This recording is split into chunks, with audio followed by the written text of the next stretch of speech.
오늘 1절에서 4절 말씀을 같이 한번 읽겠습니다. 시작. 하나님의 뜻으로 말미암아 그리스도 예수 안에 있는 생명의 약속대로 그리스도 예수의 사도된 바울은 사랑하는 아들 디모데에게 편지하노니 하나님 아버지와 그리스도 예수 우리 주께로부터 은혜와 긍휼과 평강이 내게 있을지어다. 내가 밤낮 간구하는 가운데 쉬지 않고 너를 생각하여 청결한 양심으로 조상적부터 섬겨오는 하나님께 감사하고 내 눈물을 생각하여 너 보기를 원함은 내 기쁨이 가득하게 하려 함이니. 아멘.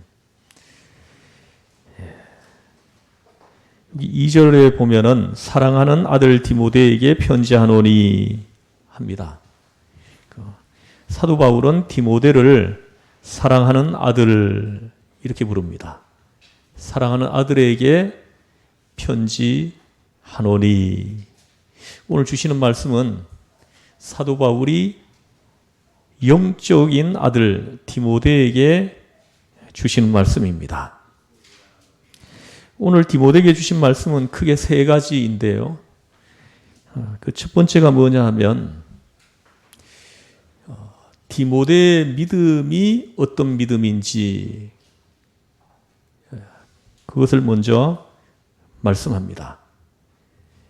이게 5절 말씀을 같이 한번 읽어보겠습니다. 시작. 이는 내 속에 거짓이 없는 믿음이 있음을 생각함이라. 이 믿음은 먼저 내 외조모 로이스와 내 어머니 유니에게 속에 있더니 내 속에도 있는 줄을 확신하노라. 아멘. 사도 바울은 디모데에게 있는 믿음을 먼저 거짓이 없는 믿음이다 이렇게 말씀합니다. 내 속에 거짓이 없는 믿음이 있음을 생각함이라 하고 말씀합니다.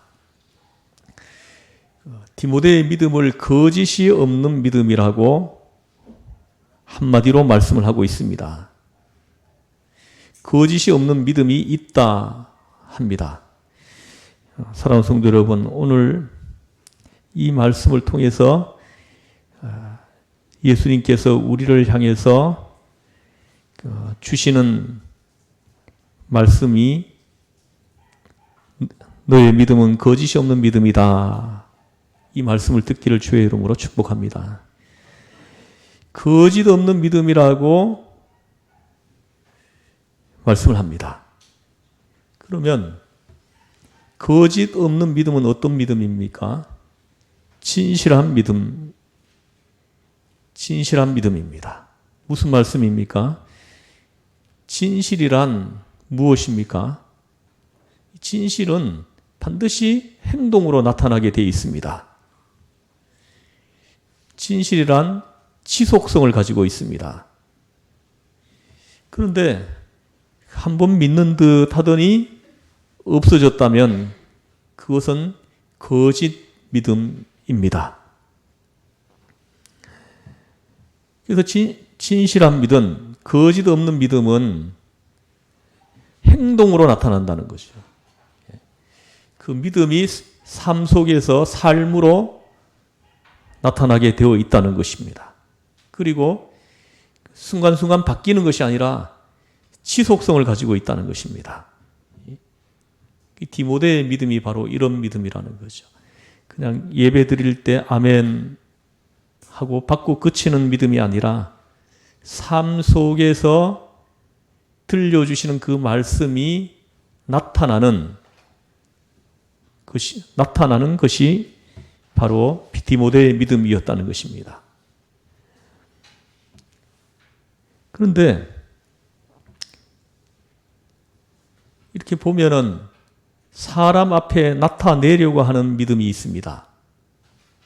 사람들에게 보이려고 하는 믿음입니다. 이것을 이제 성경에서는 거짓 믿음이라고 합니다. 이 사람 앞에서 거짓말을 하거든요. 그러나 하나님 앞에는 거짓말이 안 통하거든요. 그런데 사람에게 보이려고 하는 믿음이 아니고 하나님 앞에 정직한 믿음인 것입니다. 하나님 앞에 정직합니다. 그래서 거짓 없는 믿음이라고 하는 것입니다. 디모데의 믿음은 사람 앞에 보이려고 하는 믿음이 아니고 하나님 앞에서 정직한 믿음이라는 것입니다. 디모데가 가지고 있었던 믿음은 바로 이런 믿음이었습니다. 하나님의 말씀을 말씀대로 가감 없이 받아들입니다. 바로 거짓 없는 믿음입니다. 또 하나 거짓 없는 믿음이란 곧 순종을 말하는 것입니다. 참 믿음은 곧 순종입니다. 그렇죠? 예수님을 구주로 고백한 사람들, 참 믿음으로 고백한 사람들은 순종해요. 하나님 말씀 앞에서 순종하죠. 하나님 말씀 앞에서 꼼짝 못합니다. 믿음이 없다면 절대로 순종할 수가 없습니다. 그 속에 진실한 믿음이 있으면 자연스럽게 쉽게 순종의 열매를 맺게 되는 것입니다. 그렇기 때문에 거짓 없는 믿음은 행동이 있는 믿음입니다. 다시 말씀하면 열매가 있는 믿음이라는 거죠. 여러분들 삶 속에서 믿음의 열매가 보입니까? 여러분들이 알잖아요. 우리는 잘 모릅니다. 하나님과 여러분 자신만이 정확하게 알죠. 삶 속에서 말씀 앞에서 순종하는 그 믿음이 나에게 있는지. 디모데는 바로 이 믿음이 있었다고 지금 말씀하시는 겁니다.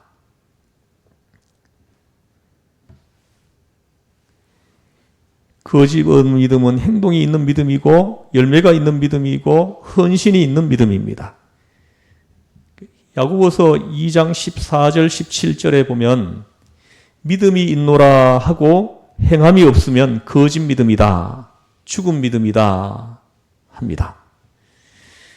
정말로 믿으면서 어떻게 행동이 따라가지 않겠습니까? 예수를 진실한 참 믿음을 가지고 구주로 고백한 사람들은 반드시 행동으로 나타난다는 거죠. 삶으로 나타난다는 것입니다. 삶으로 나타나지 않는다? 그것은 죽은 믿음이라는 겁니다. 거짓 믿음이라는 거죠.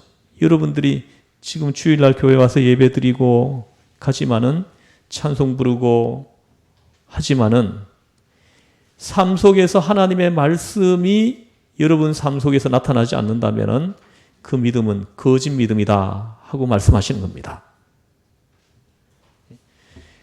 우리가 읽고 묵상하고 들은 말씀, 하나님의 말씀, 이 말씀이 삶 속에서 고스란히 나타나야 한다는 거죠.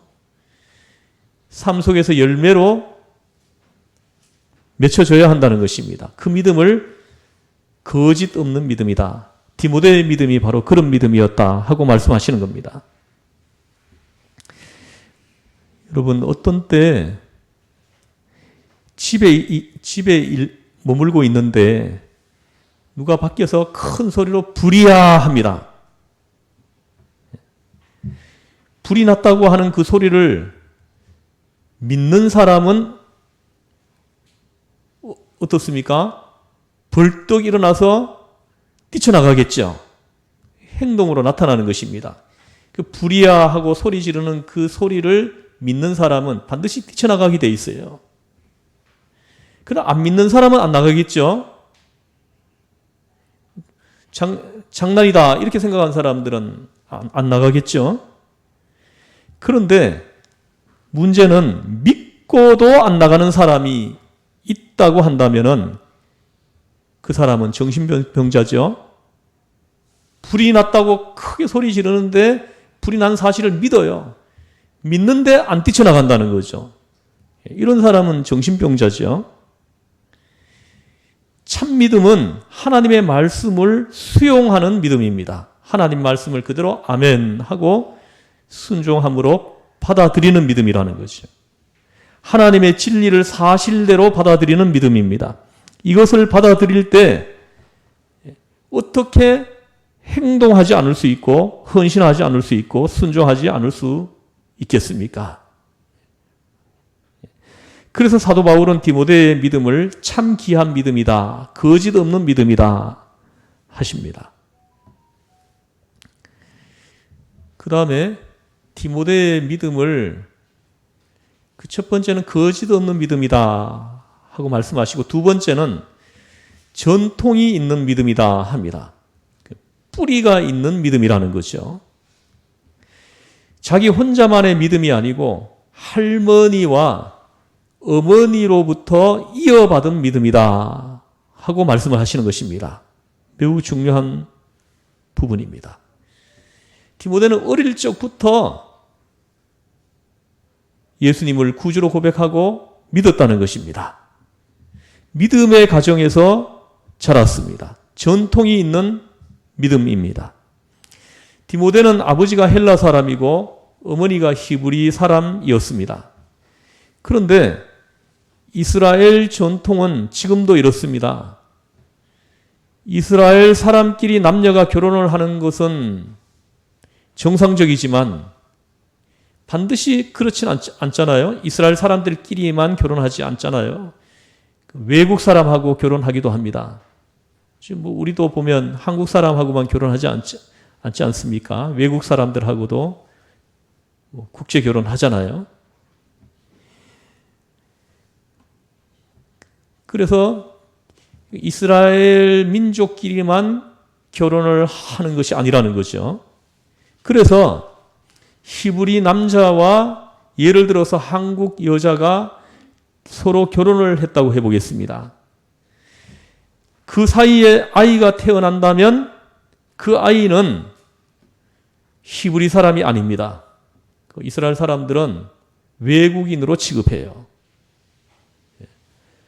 이스라엘 남자하고 한국 여자가 결혼해서 그 사이에 아이가 태어나면은 이스라엘 사람들은 그 아이를 한국 사람이라고 부른다는 거죠.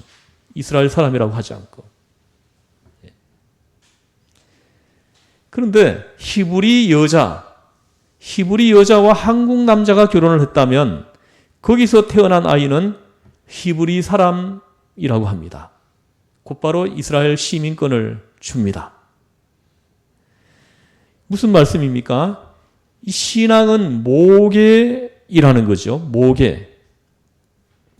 한국에서는 철저하게 혈통이 부계로 이어지지만 신앙은 모계인 것입니다. 어머니들 책임이 큽니다. 왜 그렇습니까? 여러분들 잘 아시지 않습니까? 모세가 그가 어렸을 때 어머니 품에 자랐죠. 말도 잘 못하지만 어머니는 너는 히브리 사람이다. 너는 히브리 사람이다 하고 가르쳤습니다. 그리고 이 모세가 젖을 뗄 때에 바로의 궁전에 들어가서 40년을 살았죠. 그러나 그는 속에 히브리 전통적 신앙을 가지고 있었던 것입니다.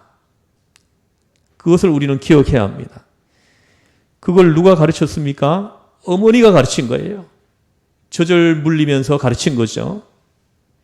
어머니의 신앙적 교육이 신앙적 전통을 만든 것입니다.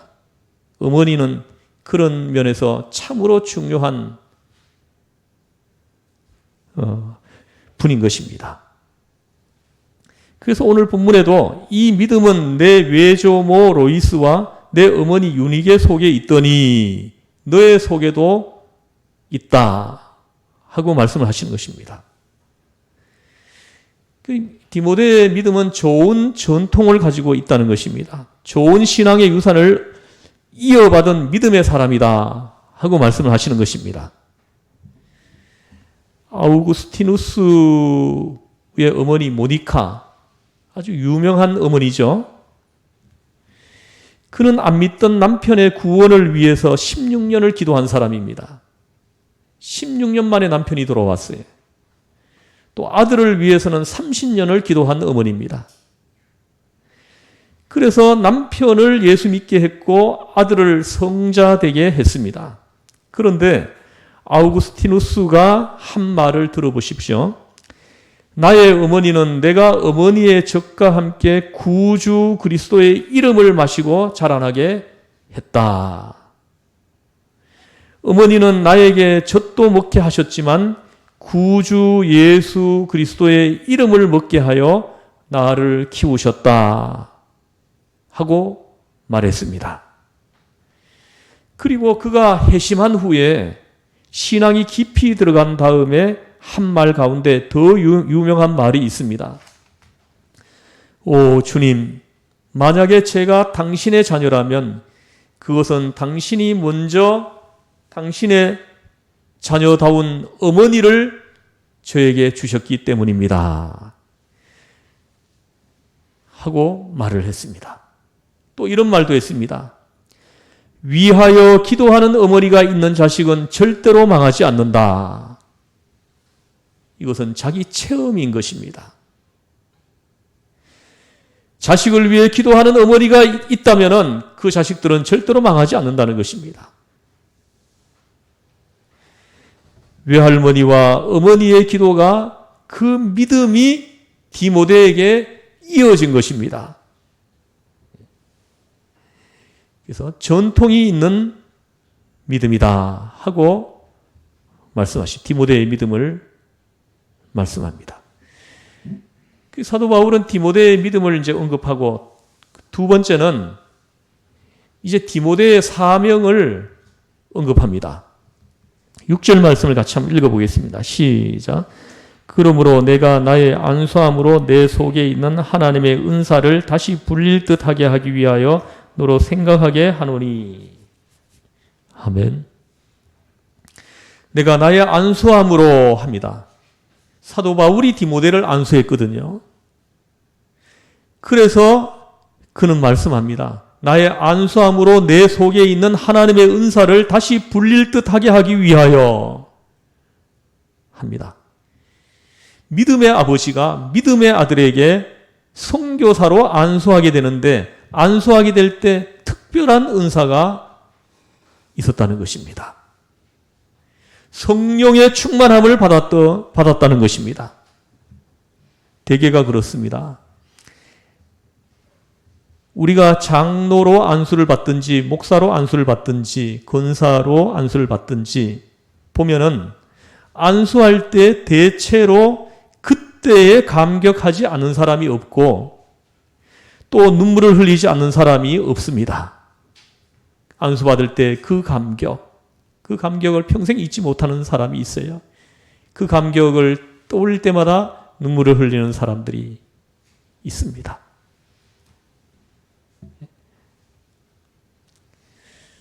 안수할 때 임하는 은혜입니다. 그때의 그 결심, 죽도록 충성하겠습니다. 맹세하는 시간이거든요. 하나님 앞에 헌신하는 시간인 것입니다. 그때 그 마음 가지고만 일생을 산다면야 오죽이야 좋겠습니까? 그런데 시간이 지나가면서 이게 좀 희청하거든요. 그럴 때가 있거든요. 바울이 그래서 오늘 하시는 말씀입니다. 안수받을 때 그 은사를 오늘 와서 불릴 듯 하게 하려 함이라. 다시 그 안수받을 때 그 감격을 다시 한번 불러일으키려고 한다는 겁니다. 다시 일으키려고 한다는 거죠. 그 은혜가 여러분에게 함께 하시길 주의 이름 축원합니다. 다시 옛날 그때로 돌아가서 일으키게 하려는 것입니다. 처음 감격, 처음 결단, 다시 일으켜서 그래서 철저한 하나님의 사람으로 살아가게 하기 위해서 내가 지금 기도하고 있다. 그래서 이 편지를 쓴다. 하시는 것입니다. 그 다음으로 7절 말씀을 같이 읽어보겠습니다. 시작. 하나님이 우리에게 주신 것은 두려워하는 마음이 아니요 오직 능력과 사랑과 절제하는 마음이니. 하나님이 우리에게 주신 것은 두려워하는 마음이 아니요 오직 능력과 사랑과 절제하는 마음이니 합니다. 두려워하는 마음.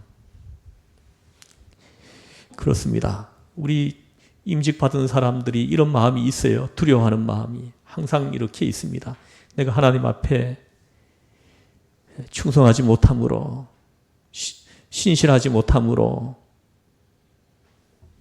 오는 두려움이 항상 그 가슴 속에 있는 것입니다. 잘 하려고 하는데 잘 안 될 때 두려워하는 마음, 충성하려고 하는데 충성되지 못할 때 두려워하는 마음, 실수할까봐 두려워하는 마음, 실적이 없다고 두려워하는 마음, 실패할까봐 두려워하는 마음, 이런 마음이 있는 것입니다. 사랑하는 성도 여러분, 하나님의 일에는 실패란 없습니다. 여러분, 두려워하는 마음을 가질 필요가 없습니다. 모든 것이 하나님의 능력 가운데서 되는 일이기 때문에, 모든 것이 하나님의 사랑 안에서 되는 일이기 때문인 것입니다. 다만 절제할 뿐입니다. 근신할 뿐입니다. 우리 스스로 판단할 것은 아무것도 없는 것입니다. 여러분이 온전히 헌신했다면 이렇게 돼도 저렇게 돼도 다 잘 되어가는 일일 것입니다. 그저 하나님이 허락하시는 데까지 내가 나로서 충성을 다해갈 뿐인 것입니다. 잘하면 얼마나 잘하겠습니까? 성공하면 얼마나 성공하겠습니까? 하찮은 일입니다.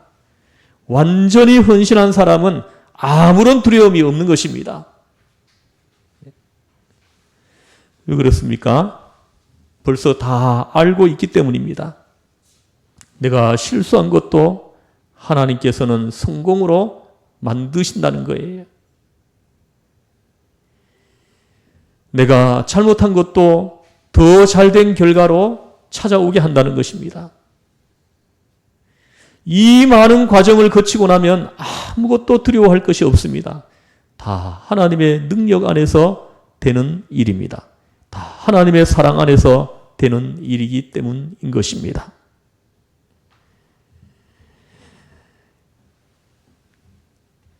사도 바울이 디모데의 믿음을 언급하고 사명감을 언급하고 이제 세 번째, 사도 바울이 감옥에 갇혀 있는 상태에서 디모데에게 두 가지의 명령을 합니다.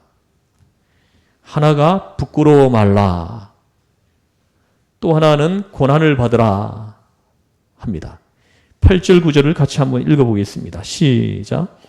그러므로 8절만 읽겠습니다. 그러므로 너는 내가 우리 주를 증언함과 또는 주를 위하여 갇힌 자 된 나를 부끄러워하지 말고 오직 하나님의 능력을 따라 복음과 함께 고난을 받으라. 아멘.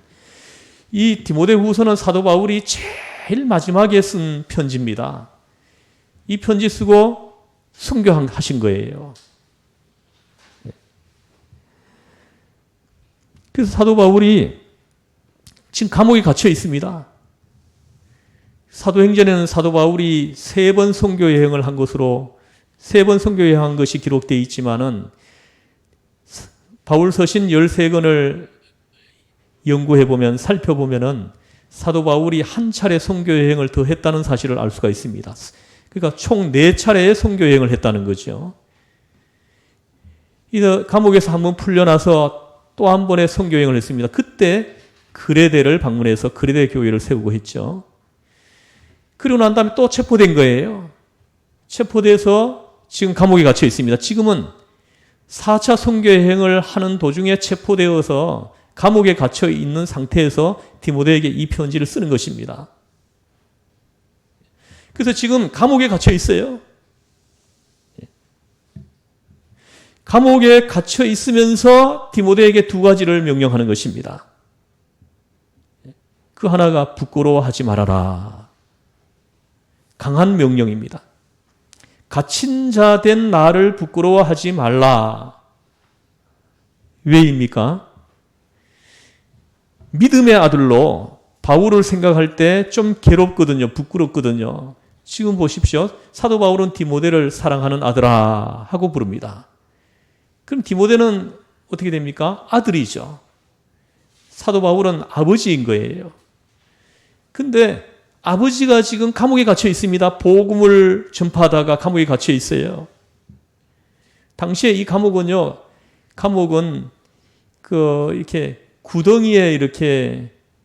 구덩이에 깊은 구덩이에다가 동굴 같은 구덩이에다가 사람을 집어넣어 놓고 그리고 뚜껑을 덮어 놓는 겁니다. 그리고 천장에 이렇게 구멍이 좀 나게 해가지고 햇볕이 잠깐 들어오게 하고 공기도 좀 들어오게 그렇게 해놓은 곳이 당시 감옥이었어요. 그러니까 대소변도 그 안에서 다 해결해야 되는 거예요. 얼마나 비위생적이고 얼마나 이렇게 고통스럽겠습니까? 그런 곳에 지금 복음을 전파하다가 아버지가 지금 그런 곳에 갇혀 있는 거예요. 그러니까 아들인 디모데의 생각은 어떻겠습니까? 그럴 때 부끄럽죠. 자기는 지금 너무 편하게 지금 복음을 전하고 있는 거죠. 아버지에 비하면은. 그래서 부끄러워할 수 있는 거죠. 사도 바울은 지금 로마 감옥에 갇혀 있습니다. 무진 고생을 하고 언제 죽을지 모릅니다. 믿음의 아버지는 감옥에 있는데 디모데가 충성을 다하느라고 하긴 해도 가끔 게으르기도 하고 실수도 하고 그렇지 않겠습니까? 저도 저희 어머니를 생각하면은 지금 가끔씩 부끄러울 때가 있어요. 저희 어머니는 평생을 새벽 기도를 안 빠뜨리신 분이시거든요. 뭐 한 40년 전만 해도 뭐 우산도 제대로 없었잖아요. 40-50년 전만 해도. 그럴 때 새벽 기도 갈 때는 그냥 뭐 옷을 뒤집어 쓰고 예배당을 가시고 그 추운 겨울에도 눈이 오고 비가 와도 가셨거든요. 자식을 위해 기도하고 교회를 위해 기도하고 전도 대상자를 위해서 기도하고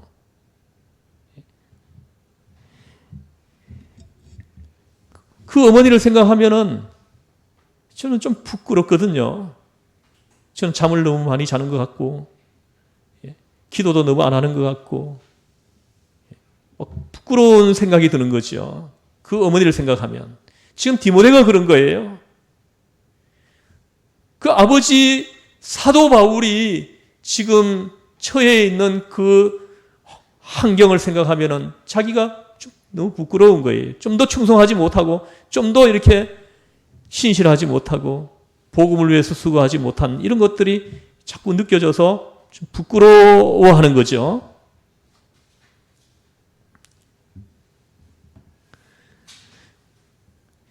믿음의 아버지인 사도 바울을 대할 때 부끄러운 것입니다. 죄송스러운 것입니다.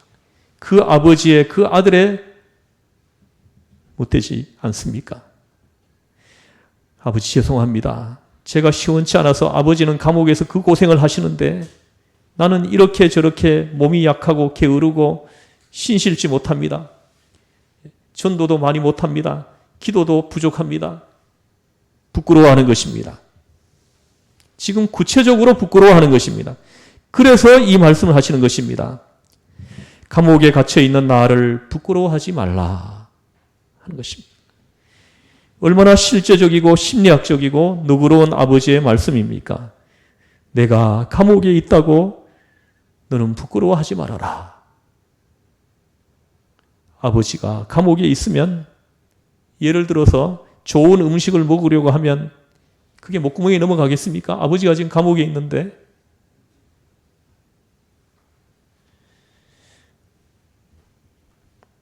아버지는 복음을 전하다가 저렇게 감옥에 갇혀서 고생을 하는데 내가 이 음식이 목에 넘어가나? 근데 넘어가요. 아버지가 감옥에 갇혀 있는 생각하면 음식이 목구멍에 넘어가면 안 되는 거예요. 근데 넘어가고 있어요. 이게 부끄러운 거예요.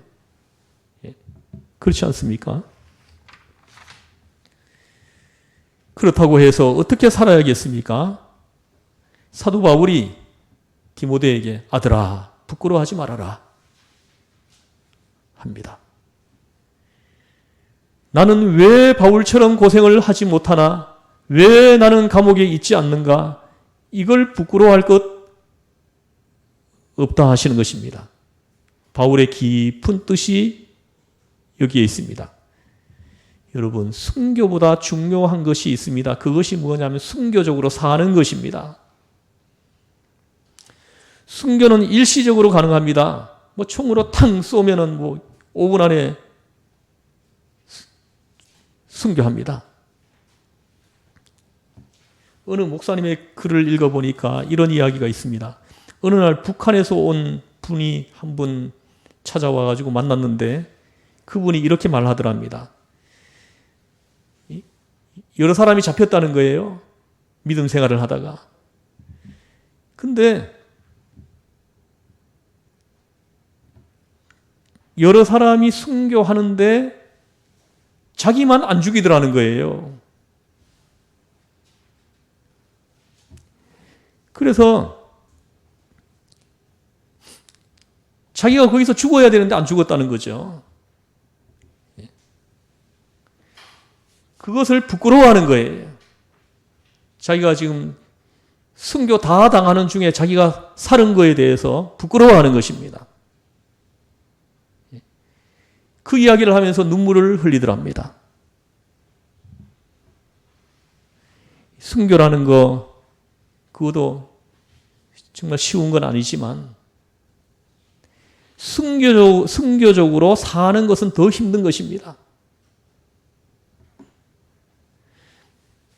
꼭 감옥 안에만 순교가 있는 것이 아닙니다. 감옥 밖에서도 순교적으로 사는 생활이 있는 것입니다. 여러분 보십시오. 스데반은 죽어서 하나님의 일을 했습니다. 그러나 바울은 살아서 하나님의 일을 했습니다. 꼭 감옥에 가야만 하나님의 일을 하는 게 아닙니다. 예수님의 12제자들 중에 11명은 다 일찍 죽었습니다. 순교했어요. 그러나 사도 요한은 90세가 넘게까지 살아서 교회를 지켰어요. 그러면 사도 요한은 부끄러워해야 하는 것입니까?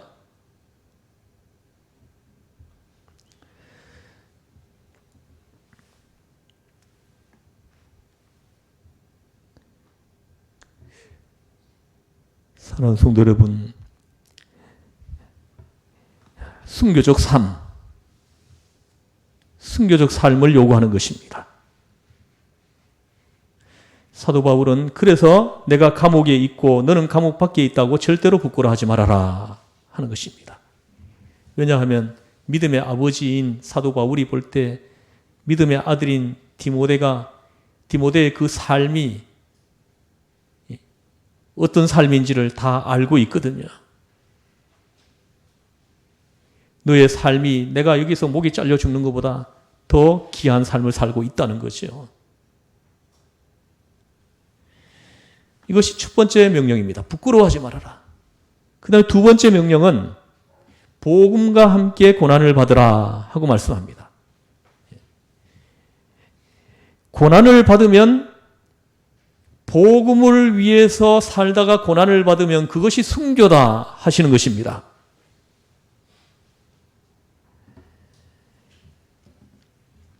그게 순교에 합당한 생활이다. 어떻게 해요? 하나님의 능력을 따라 하고 말씀을 합니다.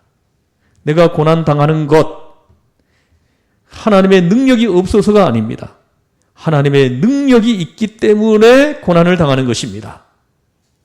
하나님의 능력이 나에게 임하여 있기 때문에 내가 복음으로 인해서 내가 고난을 당하는 거예요. 하나님 능력이 임하여 있지 않은 사람들은 고난을 받지 않습니다. 절대로 복음을 위해서 고난을 안 받는 거예요. 다 타협해죠.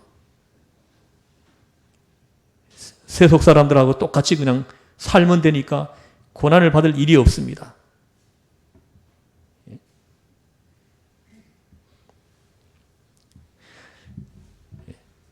하나님의 능력이 임하여 있는 사람들은 필연적으로 복음을 위해서 고난을 받게 되어 있다는 거죠. 그걸 지금 말씀하시는 겁니다. 여러분 삶에 복음 때문에 고난이 없다면 여러분들은 지금 믿음 생활을 하는 것이 아니고 종교 생활을 하는 것이 될 수가 있습니다.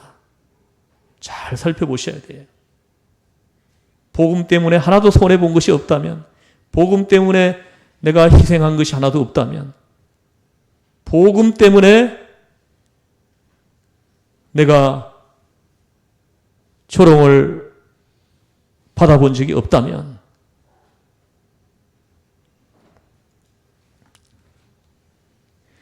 오늘 말씀합니다. 복음과 함께 고난을 받으라.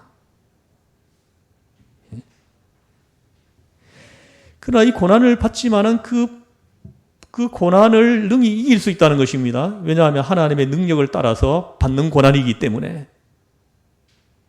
그 고난은 하나님의 능력으로 능히 이길 수 있다는 것입니다. 능력이 있다면 고난을 피하고 고난을 당하지 말아야 할 것처럼 생각하지만 그것은 아닙니다. 하나님의 능력을 따라 고난을 당하라. 그리고 복음과 함께 고난을 당하라 하시는 것입니다. 사도 바울은 말씀합니다. 믿음의 아들 디모데에게 명령합니다.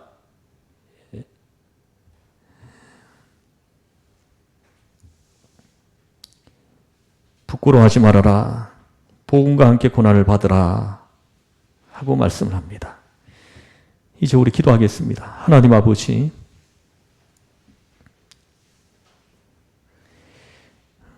오늘 주신 이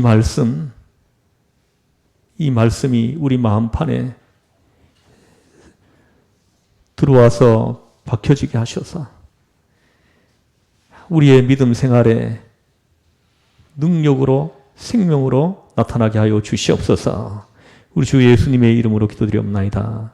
아멘.